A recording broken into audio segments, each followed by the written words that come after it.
ओम श्री गणेशाय नमः। ओम गणपति कार्तिकेय शोक सुंदरी शिव गिरजा मैया शिव परिवार नमः। प्यारे भक्तजनों, आइए हम शिव पुराण भाषा पूर्वार्ध के 9वें अध्याय की कथा श्रवण करें। ओम शिव शक्ति नमः। शिव गिरजा मैया नमः।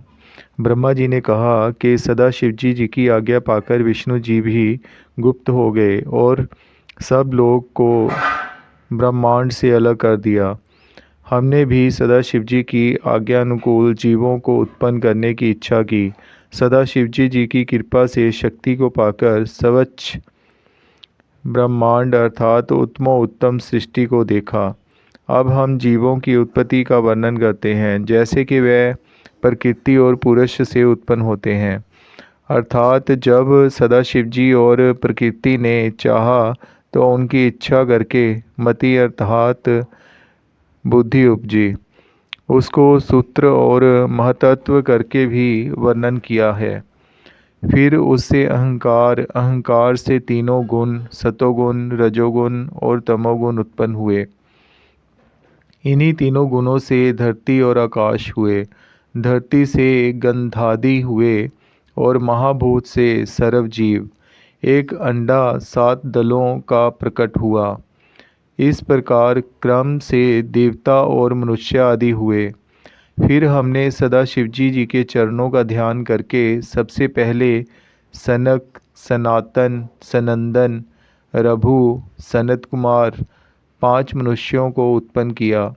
ये बड़े पवित्र, योगी, त्यागी और ब्रह्म विद्या जानने वाले सदा शिवजी जी के ध्यान के अतिरिक्त और कुछ ना जानते थे।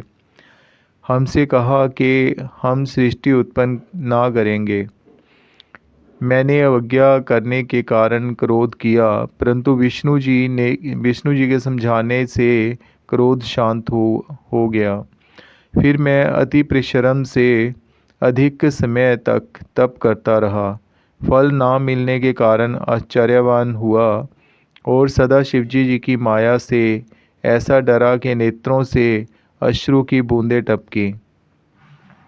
उस समय सदा शिवजी ने दयावान होकर मुझको यह बुद्धि दी कि जिससे मेरी यह इच्छा हुई कि जो आप सदा शिवजी हमारे पुत्र होकर आवें तो हमारे सर्व कार्य सिद्ध हो जाएं। यह वार्ता मन में ठहराकर अधिक समय पर्यंत फिर योग में लीन रहा। यह मेरा तप ऐसा अंगीकार किया कि सृष्टि की वृद्धि के लिए शिवजी हमारी भौं के नीचे से उत्पन्न हुए और सब चिन्ह अपने उस मूर्ति में प्रकट कर दिए। अर्थात सिर में गंगा जी की धारा बहती हुई, माथे में चंद्रमा, त्रिपुंड धारण किए, 5 मुख, 4 हाथ और सर्व अंग उसी प्रकार के जैसे के ऊपर वर्णन हो चुका है, मेरी सहायता के निमित्त प्रकट हुए।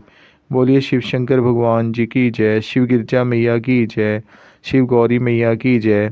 प्यारे भक्तों, श्रीमद् शिव पुराण के कथा के 9वें अध्याय की कथा को हम यहीं पर विश्राम देते हैं। 10वें अध्याय की कथा हम कल श्रवण करेंगे। तब तक के लिए ओम नमः शिवाय, ओम नमः शिवाय, ओम नमः शिवाय।